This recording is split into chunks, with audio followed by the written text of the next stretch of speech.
नमस्कार। आज हम बात करेंगे भारत के डिफेंस सेक्टर में चल रही कुछ बड़ी हलचलों पर, कुछ ऐसे स्ट्रेटेजिक मूव्स पर जो देश की ताकत को एक नई दिशा दे रहे हैं। तो चलिए बिना देर किए सीधा आज की बड़ी सुर्खियों पर नजर डालते हैं। सबसे पहले बात होगी तेजस मार्क 1A फाइटर जेट्स की। इनकी डिलीवरी को लेकर मामला थोड़ा उलझा हुआ है। इसके बाद हम देखेंगे कि कैसे भारत का प्रभाव मिडिल ईस्ट और साउथ ईस्ट एशिया में बढ़ रहा है, कुछ नई और बड़ी डिफेंस डील्स के साथ। और आखिर में हम समझेंगे भारत की उस मुश्किल कूटनीति को जहां वो दुनिया की बड़ी ताकतों के बीच एक नाजुक संतुलन साध रहा है। तो ठीक है, चलिए अपनी पहली और सबसे बड़ी खबर से शुरू करते हैं। ये एक पहेली जैसी है, हमारे अपने स्वदेशी तेजस मार्क 1A फाइटर जेट्स की डिलीवरी को लेकर। सवाल तो देखिए सीधा सा है, क्या ये लड़ाकू विमान इंडियन एयरफोर्स में शामिल होने के लिए तैयार हैं? पर इसके जवाब उतने सीधे नहीं हैं, क्योंकि बनाने वाली कंपनी कुछ और कह रही है और मीडिया में खबरें कुछ और ही आ रही हैं। अब यहां पर जो बात है ना वो बहुत दिलचस्प है। एक तरफ है हिंदुस्तान एरोनॉटिक्स लिमिटेड यानी HAL, जिसका ऑफिशियल बयान है कि 5 फाइटर जेट्स तो डिलीवरी के लिए एकदम तैयार हैं और 9 विमानों ने अपनी उड़ानें भी पूरी कर ली हैं। लेकिन दूसरी तरफ है मीडिया रिपोर्ट्स और डिफेंस से जुड़े सूत्र। उनका कहना है कि अभी भी कई जरूरी सर्टिफिकेट्स मिलने बाकी हैं और जो ऑपरेशनल डेमो होने थे वो भी पूरे नहीं हुए, बल्कि इंडियन एयरफोर्स तो मई में इस पूरे प्रोग्राम का रिव्यू करने वाली है। तो सवाल उठता है कि आखिर ये मामला फंस कहाँ रहा है। देखिए, ये सर कोई आम वेपन ट्रायल की बात नहीं है। ये वो बहुत ही सख्त स्टैंडर्ड्स हैं जो इंडियन एयरफोर्स ने तय किए हैं। जब तक कोई विमान इन पैमानों पर खरा नहीं उतरता, उसे फोर्स में शामिल ही नहीं किया जा सकता। मतलब साफ है, एवियोनिक्स से लेकर इलेक्ट्रॉनिक वॉरफेयर सिस्टम तक हर एक चीज़ को पूरी तरह से परखा जा रहा है। चलिए अब एक और दिलचस्प पहलू पर आते हैं। देखिए, एक तरफ तो देश के अंदर ये चुनौतियां हैं, लेकिन वहीं दूसरी तरफ भारत दुनिया के बाजार में एक बड़े डिफेंस एक्सपोर्टर के तौर पर अपनी धाक जमा रहा है।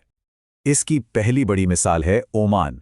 भारत को ओमान की रॉयल नेवी के लिए एडवांस ट्रेनिंग शिप्स बनाने का एक बड़ा कॉन्ट्रैक्ट मिला है। ये हमारी शिप बिल्डिंग इंडस्ट्री के लिए एक बड़ी जीत है और मेक इन इंडिया की कामयाबी का सीधा सबूत भी। और कहानी सिर्फ ओमान तक ही नहीं है। जरा साउथ ईस्ट एशिया की तरफ देखिए। भारत ने मलेशिया को एक पूरा डिफेंस पैकेज ऑफर किया है। और ये सिर्फ हथियार बेचने की बात नहीं है। इसमें मलेशिया के मौजूदा Su-30 फाइटर जेट्स को भारतीय मिसाइलों और टेक्नोलॉजी से अपग्रेड करना और तो और सबमरीन बनाने में सहयोग करना भी शामिल है। ये एक बहुत बड़ा स्ट्रैटेजिक ऑफर है। तो ये जो एक्सपोर्ट बढ़ रहे हैं, ये असल में भारत की एक बहुत सोची समझी विदेश नीति का हिस्सा है। भारत इसके जरिए दुनिया की बड़ी बड़ी ताकतों के बीच अपना एक अलग मुकाम और संतुलन बनाने की कोशिश कर रहा है। इसी कड़ी में एक बड़ी खबर अमेरिका से भी है।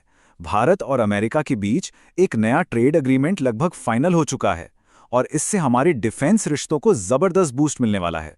उम्मीद है कि जो कई पुरानी डील्स रुकी हुई थीं, जैसे P-8I नेवल एयरक्राफ्ट और तेजस मार्क 2 के लिए G इंजन की डील, वो अब तेजी से आगे बढ़ेंगी।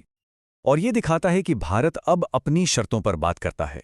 ब्लूमबर्ग की एक रिपोर्ट में खुलासा हुआ था कि पिछले साल जब ट्रेड को लेकर अमेरिका से तनाव चल रहा था, तो हमारे national security adviser Ajit Doval ने साफ साफ संदेश दिया था।